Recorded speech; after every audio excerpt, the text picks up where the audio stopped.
kimse hamsını bir etti. Her şeyi sen mahvettin. İndi günahlandırma beni. Gün ve gün dediğiniz yalanlar artık nefesimi kesti. Dünyanı ben terk ettim. Çünkü geçti olsa terk ettim. İnanmıram bu şeylere ben. Vaxtımı necə sərf ettim. Kin tutmaq bacarmıram ben. Herkesi silmeyi seçtim. İnanmıram bu şeylere ben.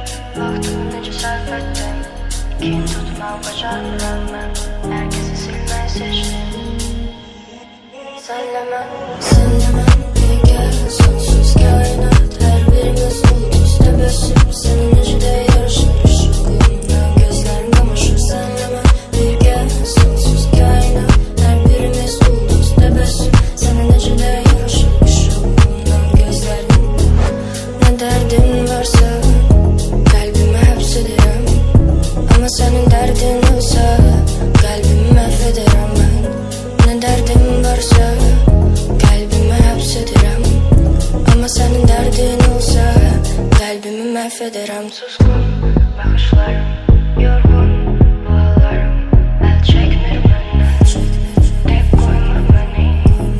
Birden ağlımda yaranıp suallarım. Cevabını da bilmirəm. Çıkılmaza salır beni.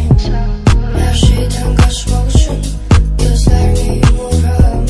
Hayal dünyam zordu. Burada rahat nefes alırım. Problemden kaçmak için ben derin yuxuya gedirəm. Yuxuma olursan konak, olursan konak.